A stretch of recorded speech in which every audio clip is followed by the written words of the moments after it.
for tuning in to Nirvana Cosmosis podcast, where we talk about trauma, healthy relationships, lifestyles, and finding your truth. I'm here with Jed, and yeah, he's a great guy. You can introduce yourself if you'd like to. Yeah, I'm a clinical hypnotherapist. I like focusing on healthy lifestyles, mental health. I like a lot of alternative medicine. I went to school for it, and it's kind of like a passion. It's like a lifelong passion for me. Yeah, awesome. And I'm here with him to talk about kind of alternative medicine, kind of how to feel better, mental health, emotional intelligence, and flexibility. We're going to touch on a lot of things, and we're going to give you some insights on breathing techniques and just how to feel better, how to like be your best self, and tools and tips to do that. So yeah. Thank you for tuning in, and we're going to begin. So what we were talking about before was basically like your IQ, your EQ, and your CQ. So if you want to kind of go into that, I think that would help people understand what we're talking about. Yeah, so your IQ is just a measure of how intelligent you are. As far as like certain subjects, mathematics, how quickly you can recall memories and stuff like that. CQ is more like a curiosity intelligence, where it goes into how you can be interested in a subject that you're not even familiar with, latch onto it, and really learn everything that's into it, and have the flexibility of going towards each different avenue and just being really good. Like you see it with some people who are called like jacks of all trades. Like they have all this energy and curiosity that makes them want to learn so many different things. So even though a guy might be a plumber, he might also be a great mechanic, and he might also be a great maid or a waiter, or he might even be great at being a doctor. He's just able to expand his passions into very different avenues of life. That's interesting because I know about IQ, I know about EQ, but CQ is definitely new to me. Yeah.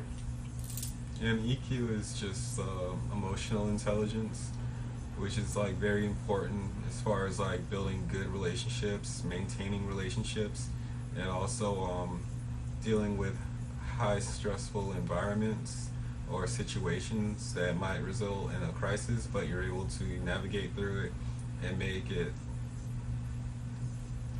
minimize how difficult how stressful the situation might be with yourself and other people who are involved in that situation or that crisis. Is it like the ability to handle stress? Like yeah. The degree to which you can handle stress, kind of? Yeah, and also handling that stress in the right way, in the most virtuous way, in a way that would prevent you from feeling any types of regret or oh geez, I should have did this and now everything's worse. Like if you go into a conversation and you might have low emotional IQ and you deal with someone or something, if you have low IQ, EQ, it could result into something that's even worse than before you even got into it. But it's just having the ability to listen, learn, and know how to deal with the situation. Like the way that I might deal with my mom, for example, might be a little bit different than the way I deal with my sister, for example, just because these are two different people. And it's just like adaptability is there going to, or kind of like flexibility, yeah, and adaptability. It's kind of like for example, I wouldn't treat a dog the same way that I treat a cat, because the nature of those two creatures are a little bit different from each other. So if I want to get a good result, like if I want to get my dog to come to me, for example, I might say, doggy boy or something like that. Yeah, like come here. here, clap, clap, clap, or if I'm dealing with like a cat. Or like whistle or something. Yeah, or I might just start scratching or something like that at the floor, and then they might be like, oh, what's that over there? And they might come to you, or play cat noises or something like that. Cats and dogs are very different, the way you call them and approach them and like, you know, pet them even. It's like different stimuli. They're, I don't know. They're stimulated by different things. Yeah. Yeah. And when we see it on like that scale, it's like it might be like a little bit hard to understand, like about, you know, everyone's people, but it's more like, geez, I forgot what I was gonna say, but I'll just keep talking. So it's kind of like, for example, the way that I would deal with like a little girl that's like maybe 8 years old is much different than I would deal with like a 16-year-old boy or something like that. Because their level of intelligence or their level of EQ and IQ and yeah, CQ. it's kind of like their personality. You know, you just read the person's personality and you know, okay, well, if I know I need to get this message across and I want to get this result, you know, from it. Mm-hmm. But let's look at the nature of this person and this individual and what they listen to, what they don't listen to, and what things can I apply from my knowledge of this person, this situation, that could get the goal that I want out of it. You know, you know, it's just people, except it's almost like you're playing a game of chess. You know, you gotta know just how to deal with these people and how to make everything work. Yeah, I like the comparison like chess, because like you can kind of like guess what their next move is or how they're going to react, but you don't really know until it happens. Yeah. And then you have to adapt to them and be flexible with their emotional response and your own emotional response, and it's kind of like a balancing of like the two. Yeah. Yeah, and that goes into like having emotional flexibility. That goes into like your well-being and how to handle people. Goes into your well-being and how you approach situations. Yeah. Yeah, and there's a few things that kind of go into like emotional intelligence. Like there's the ability to, so with emotional intelligence, you're not only focused on their emotions and their emotional intelligence and personality, you're also focused on yourself. Like if I'm having a conversation, like I might have some really bad memories of, I don't know, someone calling me rude or something like that. And maybe in conversation when I'm talking about whatever I'm talking about, or they're talking to me, they might say, you know, you really shouldn't be so rude. You know, that might cause some type of spark or trigger in me. Emotional trigger. And yeah. then it's like, how dare you call me rude? Or something like that, you know. But that's kind of a response to, in the past, you dealing with somebody doing the same type of thing, but it's not the same situation.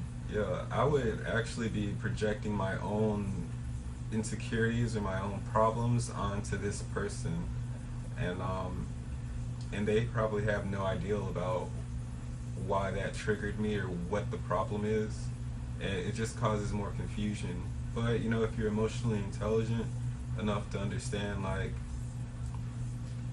you know, it's kind of like that one biblical verse, like, Father, forgive them, they know not what they did. Like, they really don't know, and I'm sure it's probably harmless, like, when you really look at it.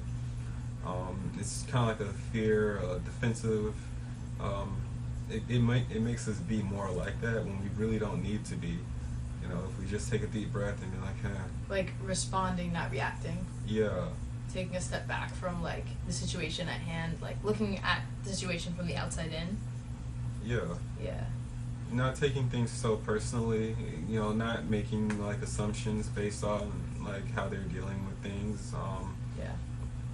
You know, not create like a whole bunch of negative self-talk about the person before you talk to them, like they're so bad and yeah, negative self-talk is a big one. Yeah, because if you make that person, some people do things that like might make them seem a little bit like an enemy. You know, if you magnify that by your own mind, because whenever events happen, the mind does a whole lot of stuff to it, and it makes it, you know, it turns it into feelings, it turns it into beliefs, self-beliefs, self-limiting beliefs. It can turn into a lot of different things depending on how a person thinks, and not that many people are very positive, and a lot of people are kind of like pessimistic, so one move that might actually be neutral could actually be offensive or a red flag to some people or something like that. Um, Yeah. Yeah, I would agree, because like the way people interpret like so other people's behavior might not be what it is at all. People might be responding when you respond in a way like when you respond because you're triggered from an emotion. It's just a projection of what you said, like your past, of like what you've dealt with in your life. And if you take a step back or take yourself out of that situation, you can kind of look at it and be like, oh, why did I respond in that way? And when you dig deeper, it's like, well, in the past, someone said this to me, and I responded this like with anger because I responded with anger because in every situation that I've been through, like that was just the most appropriate. It seemed like, but when you take when you take yourself out of the situation, you kind of look at like, why did I respond this way? Why do I keep responding this way? You can kind of break it down into pieces. Like, I'm not, my emotional intelligence is kind of low because I don't ever look at the situation as it is. yeah. And some people, they get stuck in this loop of like doing things that come from their low emotional intelligence. That's how they keep having these same issues, whenever, let's say someone's violent, whenever they feel like they're backed into a corner, like they always use violence, so they never learn how to use effective communication. And they don't use effective communication because they're not good at it, but they're good at being violent. So Yeah. no one likes to start from new, no one likes to be a baby, but really just learning and like, admitting to yourself, just being real with yourself to like, okay, well, this person over here doesn't do things the way that I've been doing it. They're in a better situation because of it, so what are they doing that I'm not doing? How do they deal with this situation? Just really possibly having a role model or somebody that you can look towards that can be like, okay, well, they're handling things the right way. How can I be more like them? Yeah. Yeah, in my situation, like for example, like today, I can kind of see, I kind of felt anger rise up in me, and I didn't know why. I was just like, going about my normal day, and I kind of felt that, like, I'm getting mad. Why am I getting mad? I'm just like raging inside for no reason. But there is a reason. There is a reason behind every emotion. And if I dig deeper, I'm upset because things are going wrong in my life. My car's not starting. I'm having pain in my body. And it's like the stress builds up, and if you're not able to handle stress, you're not able to tackle the real problems, and then it builds up. And I think that impatience was my issue. If I dig deeper into my anger, I was able to see that the source of my problems is not having patience with my circumstance, and that just, I had to take myself out of the situation to see the core of the situation, or the root of the problem, and how the emotional trigger like rose. Yeah, and just that acknowledging actually kind of stops things from going to wherever they might lead to. Like if you stop and acknowledge, okay, I'm angry and I'm dealing with this stuff, then that stops you from continuing your anger unconsciously.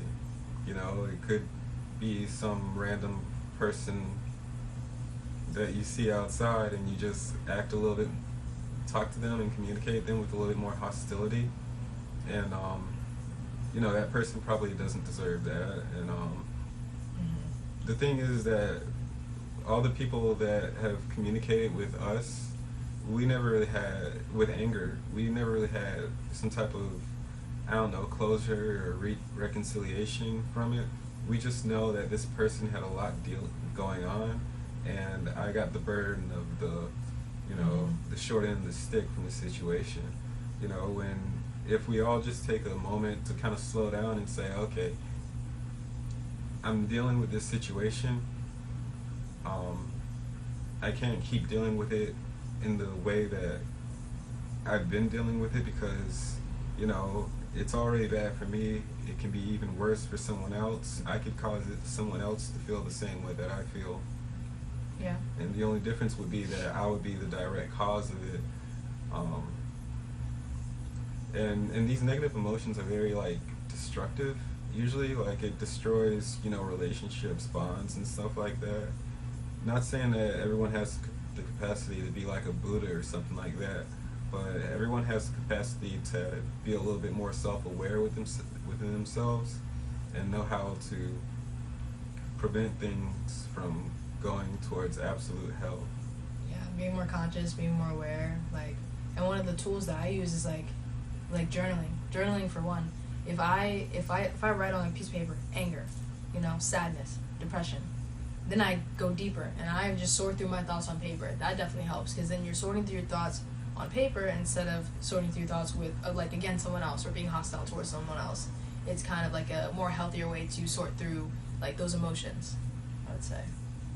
And there are a bunch of tools to get through that, to help yourself feel better, to help yourself sort through these emotions, to really get to the root of the problem, which we kind of ignore. We kind of ignore the root of the problem sometimes. We just kind of take it as it is, I'm feeling this emotion, and your emotions are valid, but you need to discover why you're feeling those emotions, so then you can then communicate the root of the problem. Yeah. Yeah. I use a couple different techniques, depending on exactly how I'm feeling and dealing with certain situations. There's always the opportunity to make a joke out of the situation, or just kind of buffer the situation to make it not so bad as how you initially perceive it. Just taking some time to be a little bit more mindful, and then also think to yourself, okay, well, let's look at this situation. 5 minutes ago, you might. Talking? I don't think so.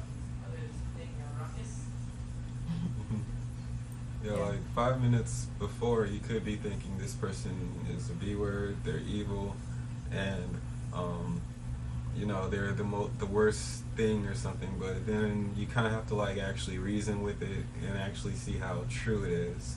Mm-hmm. I kind of do that within my own mind, because I went to hypnotherapy school for so long that I'm used to talking to people this way, so it just is in the back of my mind. Mm-hmm. So just think, 5 minutes ago I thought this person was evil, horrible, all these exaggerated things. It's okay, is that true? They did this, does that make them evil? And words have power. Words have lots of power. Yeah, so if you kind of neutralize it and say, they were annoying to me, and they were annoying because of how they were acting, and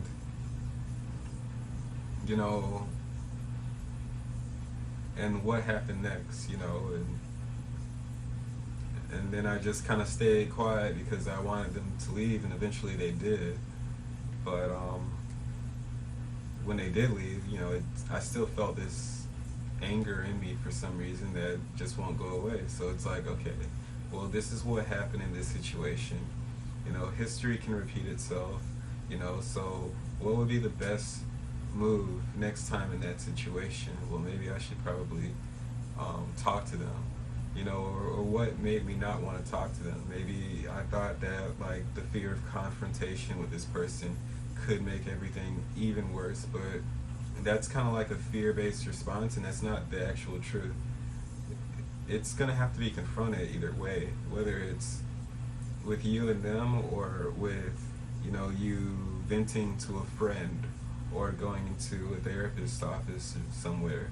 It actually has to be talked about, and if it's talked about in a calm and reasonable manner right there on the spot, it would prevent you from needing to talk to a friend afterwards, or a therapist after a long time afterwards.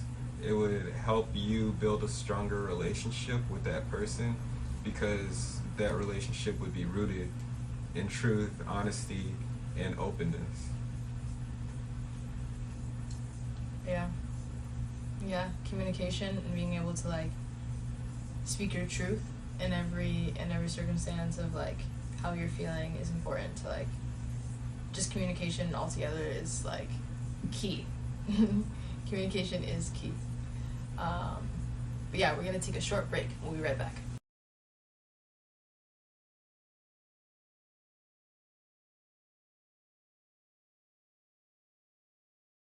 And we're back. Yeah, so we're talking about IQ, EQ, CQ, and just like how to feel better, how to handle stress, how to manage it, how to deal with your emotions in a healthy way. So yeah, and it kind of goes down to like the basis of like your mental health. It starts with like meeting your needs and ways to meet your needs and to live a healthy life is just like starting from the basics, right? Yeah. So like if you look at Maslow's hierarchy of needs, towards the bottom of it, it has like your physiological needs like food, water, sleep, and above that is the security. So the security is things like a shelter, a job, um, certain responsibilities that kind of like, you eat and sleep and drink water so that you can be that person. It can be a brother, a father, um, whatever job that you do or career that you've made out of yourself, a student. Um, and after that, it goes to esteem. So like you feel good about yourself when you're being a good student or a good father, whatever thing is below that thing.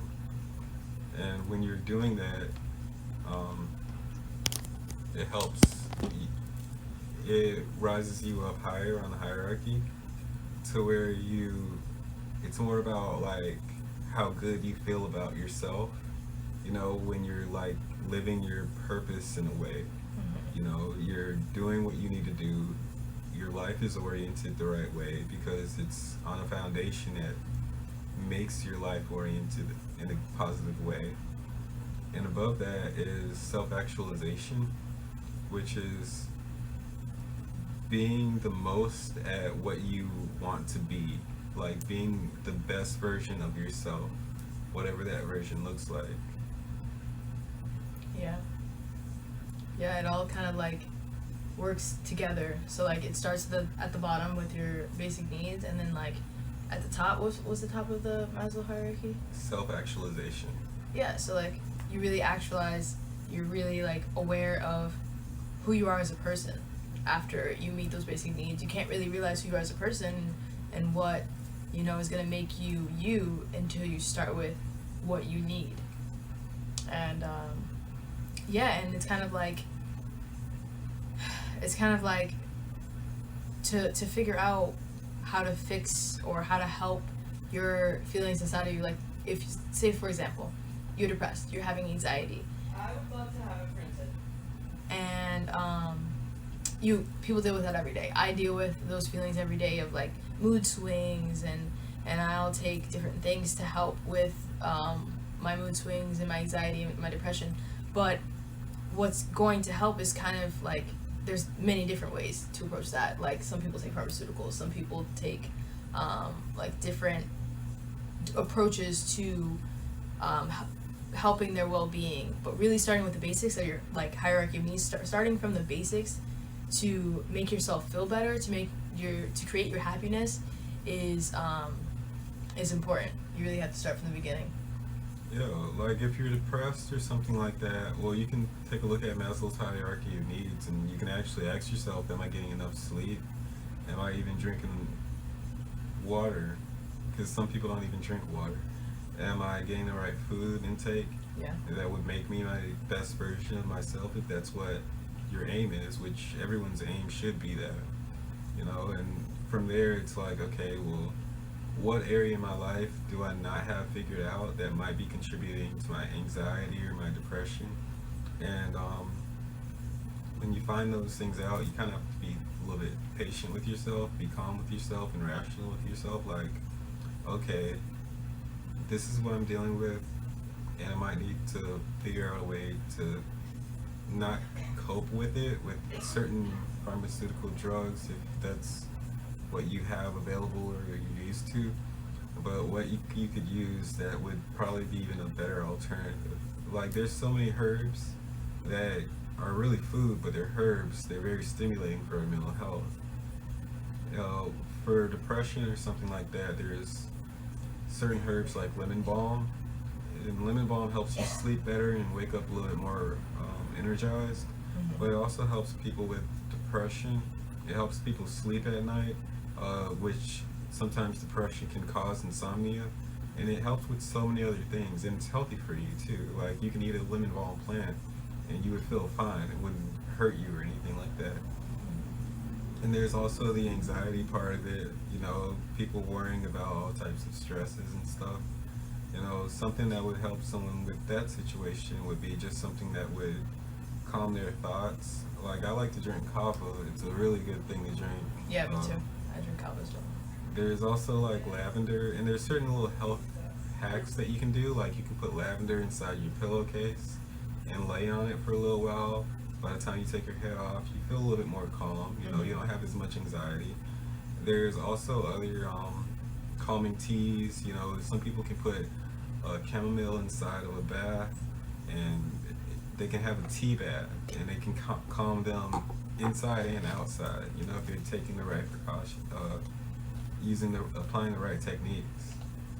Yeah, there's lots of like alternative ways, like alternative medicine. You have pharmaceuticals, and then you have alternative medicine, which is kind of like plant medicine, right? Yeah. And like when you think of plant medicine, you think of maybe like weed or, but it goes deeper than that because plants are what started the earth. Plants are what the earth is, and so if you go down to the root of like what we are plants, you know, and so like they really are medicinal. They really are very helpful to your well-being. And yeah, so like to help with depression and anxiety, there are tools, there are herbs, there are plants that can help. And you really just have to, we're on live, and you have to like kind of like go down to the basics of like what's gonna help with your depression and anxiety is what's gonna work for you is different for everybody. It really is. It's different for everybody. And you just have to be conscious of the fact that you might have to go back to the basics. And like what you were saying is like your needs, what you were saying with your needs is like in order to kind of assess like, oh, I'm having anxiety, like what do I need? What you kind of have to go to the basics, and like it's not going to be as simple as like, you know, one thing or another thing. It might be a combination of things that you're lacking in your life that you need to like pour more into. Yeah. Yeah, and exercise and diet does really good for depression. In fact, if you fix your diet the right way and you fix your exercise schedule the right way, it could do more for you than any type of antidepressants would. Yeah, yeah. And Piper, if you want to tune into this, if you want to chime in. Gut health is most of your happy medicine. Yep, gut health. She definitely hit it right on the nose. Gut health, gut bacteria has a heavy impact on your well-being. Yeah, 90% of the serotonin that's made inside of our bodies are produced in the gut. And if you look at the brain and the gut almost looks like a enlarged version of the brain. Like, you know, it's pink and it has all those squiggles and stuff like that and tubes that it goes through. Like our brain and our gut, they kind of work simultaneously. And if you think about it, like whenever you eat something, you have a certain feeling that you feel, right? Like if you eat a whole big greasy foods, then you're gonna feel lazy and sluggish. And you know, it's our brains that create this movement that's in our body and our thoughts and how we feel. So if we can eat something and it can change how we feel, if we can take herbs and it can change our mental state with, you know, herbs for depression and anxiety and so forth, then that just shows just how powerful your diet and nutrition can affect your mental health in all areas of, or even your organ health. Yeah. Yeah, your organ health as well. Like fried foods, for example. You really have to pay attention to what you eat, because what you put into your body, you're gonna see it come out into like the energy that you can actually have in life. And like just certain foods you kind of have to watch out for, and you have to pay attention to how your body feels. Like listen to how your body feels, because it's trying to tell you something. But yeah, the brain function, you can produce, like your brain has its natural functions, but then like the mind is the mind is a powerful thing, right? And you were kind of explaining how your brain can kind of produce different like chemicals. Our brains can make, so all the chemicals that our brain makes, one, it's specifically for you, and two, it has the power. It's so powerful because it can control like 60% of the pain that we feel. That's all psychological. Like means that our brain can tone down the sensation of pain. Our brains can tune up sensations of anger or something like that. So it's just a tuning mechanism, except we have to know how to use our brain and how to direct our thoughts and our minds in a way that best suits us. You know, you can do it consciously rather than unconsciously. Yeah, and then like also we touched on it before, like how to like laugh at yourself and handle stress, and like you have to become the witness to your own behavior, and you have to like be the fun that you're seeking. So like to find happiness, to create happiness, you have to create the fun. You have to create the happiness, and I think that's important. Yeah, so like no problem can be solved from within the same level of consciousness that created it. And that's a quote from Albert Einstein. Yeah. Yeah. And Elon Musk also said that he would rather be optimistic and wrong instead of pessimistic and right.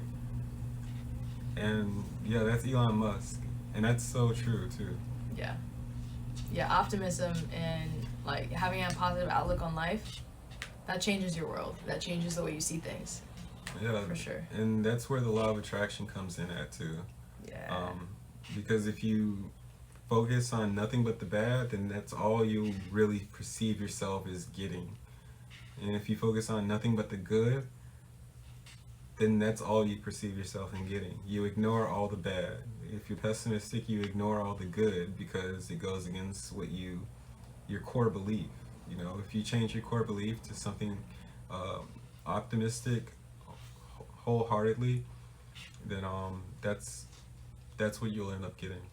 And that goes with being mindful. Like, if you're mindful of how you're responding to things and how you're receiving things, you can kind of like then react better, respond better, and then like always creating that positive atmosphere in your surroundings. Yeah, create your happiness. Really create your happiness and be emotionally intelligent. Like, raise your level of emotional intelligence, and that's how you really like start to have control over your emotions, right? Yeah, with real life situations too.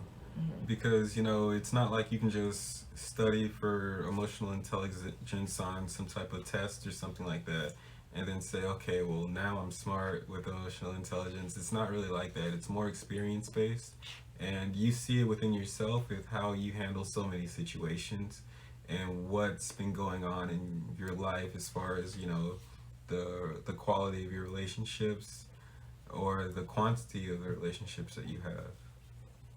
Yeah, and you have to train your mind to be more positive, because like this quote from Joe Dispenza, the neurons that fire together wire together. So you kind of have to like rewire your brain to be more positive, because sometimes you might, you know, you feel like you can't help the negativity, you can't help like looking at something and be like, oh, you know, this is happening to me. It's not really happening to you. It's happening like you can't look at it like that. You kind of have to look at it like, this is life, and these things are happening around me, and I kind of have to respond to it with you know, how you respond to things is very important to how you view life, right?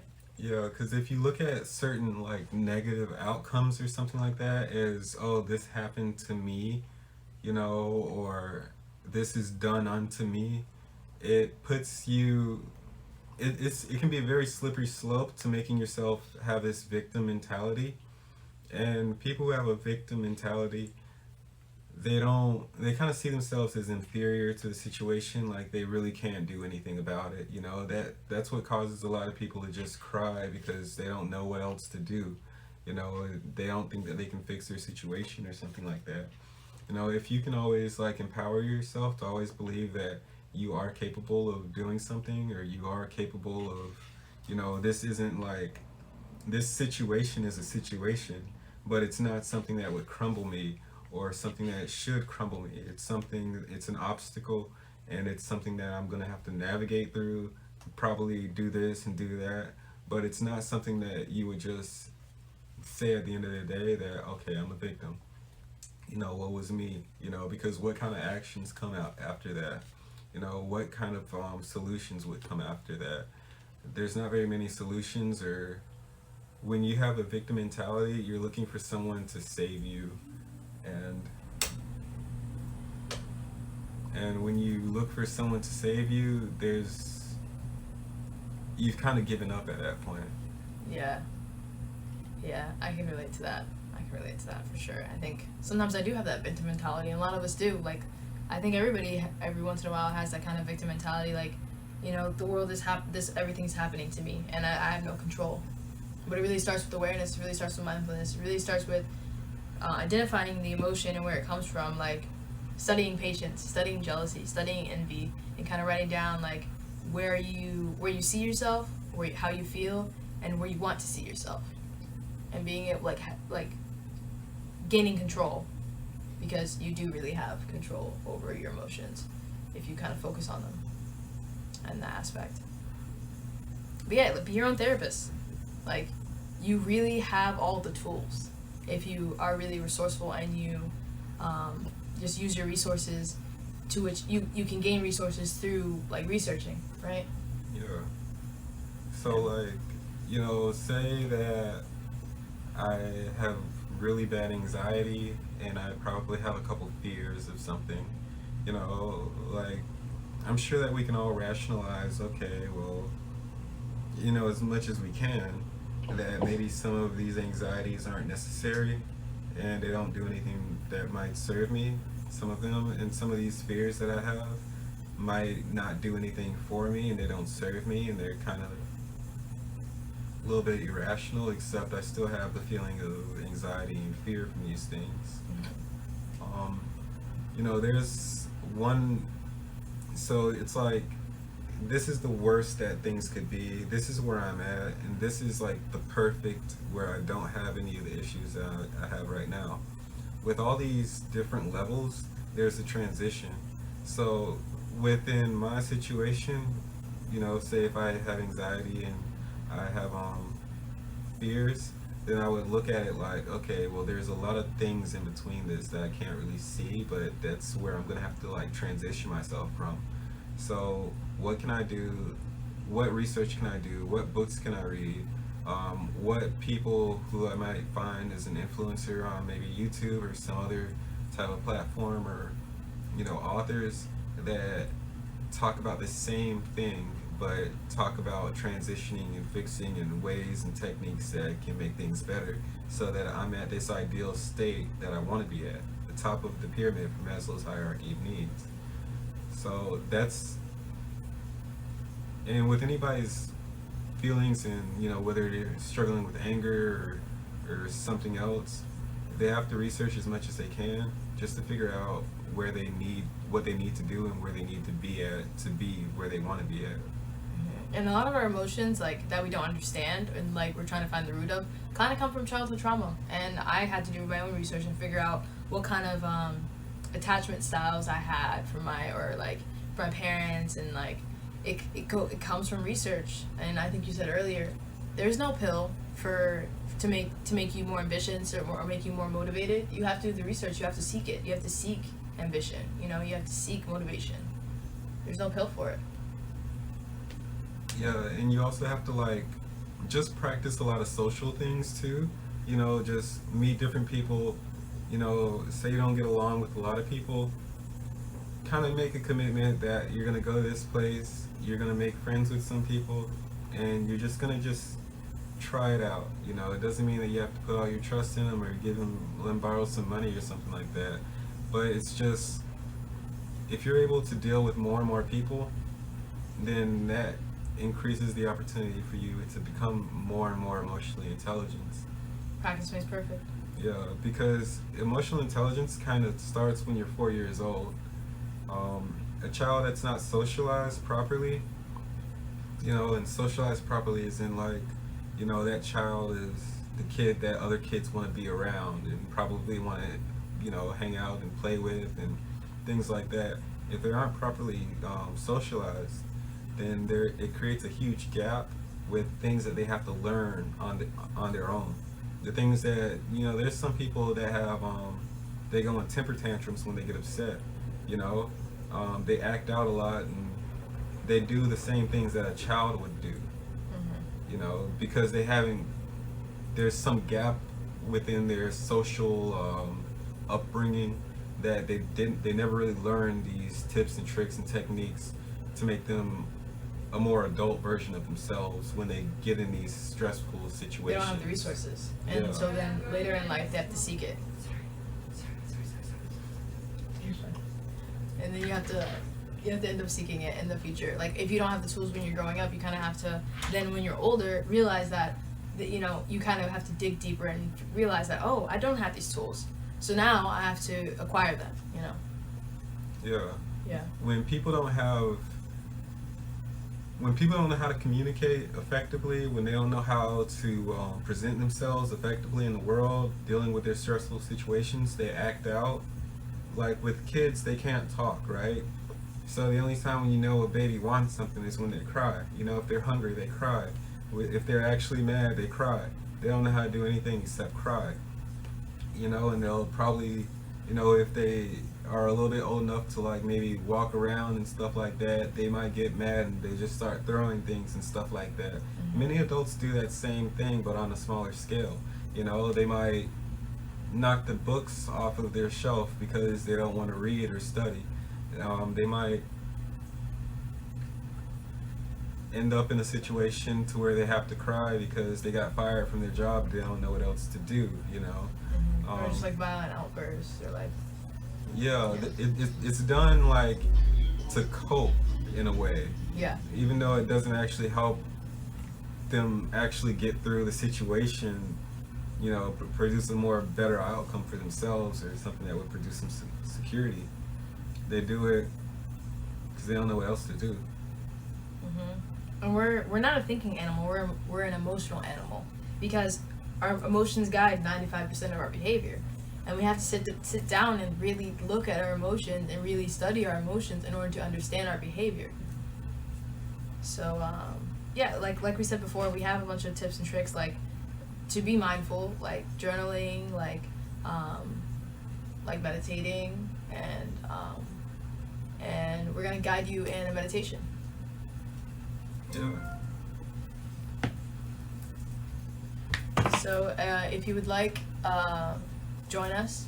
Sit in a comfortable spot, either with your feet on the floor or crisscross applesauce. You can sit in a chair or on the floor. That is up to you. And Jed will begin. Yeah. So take a couple of deep breaths in, fill your lungs completely. And as you exhale, think to yourself, relax. And one more time, deep breath in, fill your lungs completely. And as you exhale, think to yourself, relax. Good, now you can breathe normally. Now allow for your eyes to close. And in a moment I'm going to count backwards from 10 to 1. And when I get to number 1, you'll be right in the foot of a forest. During this 10-second count back, we'll do relaxation techniques, starting from the bottom of your feet all the way until the top of your head, relaxing each muscle with each breath that we take. 10, Focusing on your feet and your toes. Feeling any tension that's there, just completely relax it. And allow for this feeling of relaxation to rise up higher, up past your ankles, to your calves, and your knees. With each breath that you take in, allow it to release some tension, ease some muscle with each breath that you take. Good. Now allow for this feeling of relaxation to rise up higher towards the back of your legs and the top of your thighs, rising all the way up until your waist. Allow this feeling of relaxation to rise up higher towards your back. Allowing yourself to ease all tension.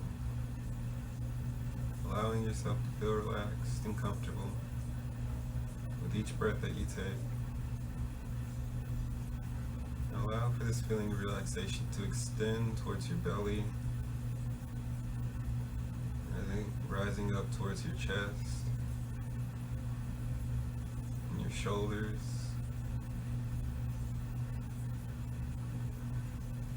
extending towards the upper arms, extending towards your forearms, your wrists, and your hands. Allow for this feeling of relaxation to rise up higher towards your neck, back of your neck, rising up towards the top of your scalp, and your forehead, and your jaw muscles.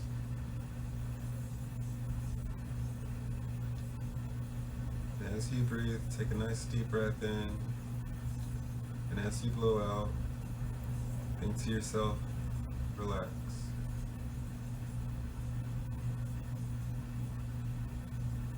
And now I'm going to count backwards from 10 to 1. 10.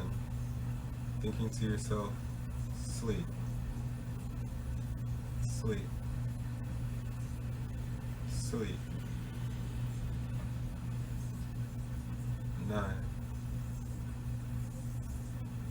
Growing deeper and deeper, relaxed. 8. Going down, down, down. And 7. Allowing for each breath that you take in to make you more and more relaxed. And 6. Being in this state, I want you to imagine the floor at the bottom as if you're walking down a staircase, a floor that leads to a forest.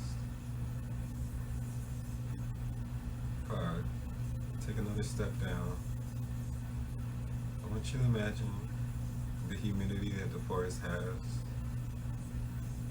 the colors of the sand and the grass.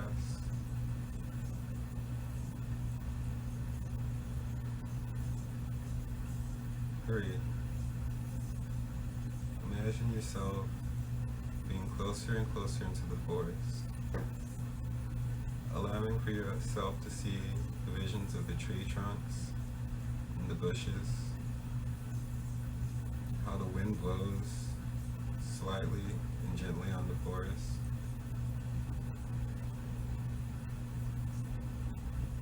2. Getting closer and closer to the final step, where you're seeing the whole forest in its entirety in 1. Being in this state, allow yourself to wander through the forest, seeing what you see and hearing what you hear.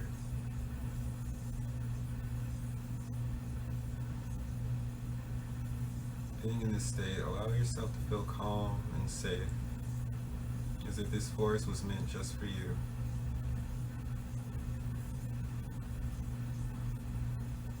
In the distance in the forest, there's a small spring, a waterfall, independent of itself. And at the bottom of it, it's a nice pool of water. Allow yourself to be guided towards the waterfall. Allowing yourself to see all the details of the waterfall, the feeling you get from being close to the waterfall. And as you're witnessing the waterfall, allow yourself to be submerged within the waterfall, submerged into a pool of excellence. As you're submerged within the waterfall, in the depths of the waterfall, you allow yourself to see all the positive things that you've done throughout this year. The times where you've inspired others, the times where you've made someone smile, the times when others have inspired you, the times when others have made you smile. See yourself completing the actions that led to it.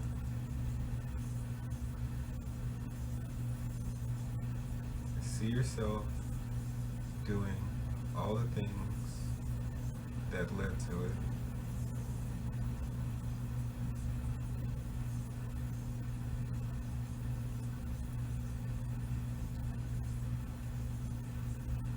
Being in this state, allow yourself to feel and be open to all the positive emotions that you deserve to feel. The appreciation, the things that you've done that makes this world a better place to live in. The things other people have done for you that have made this place a better place to live in.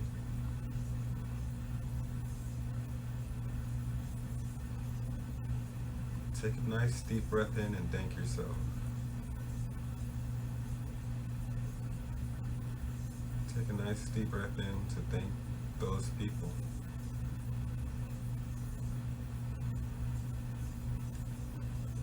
Now allow yourself to be guided out of the waterfall, feeling like a completely new person. Allowing for the sun to quickly dry you and energize you, to give you all the energy that you need to continue being the person that you are. Allow yourself to witness the forest and how it relates the same way. The forest constantly giving appreciation and thanks and offerings. And within yourself, there's a forest where you constantly give yourself appreciation and thanks and offerings to make yourself the best version of yourself, to make yourself beautiful on the inside and out.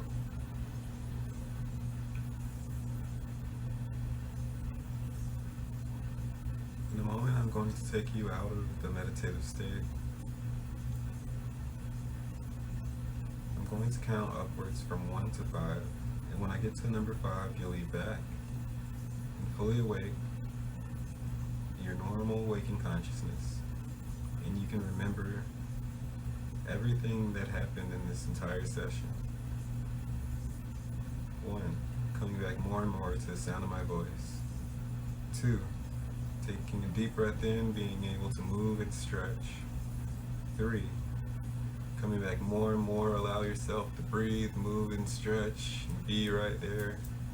And 1, 2, 3, 4, and 5, when you're ready, and only when you're ready, allow your eyes to open, feeling as if a cool spring water has just risen over your face.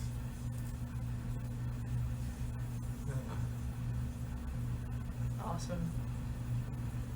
Man, I really felt that. I went through different realms and levels of consciousness, and then I was very relaxed. Thank you for that. You're welcome. And if you would like to check out Jed on social media, Yep. where can we find you? You can find me Jed Kawil, JEDKAWIL. It's my name on all my platforms, whether it's Instagram, Facebook, or any social media. Awesome.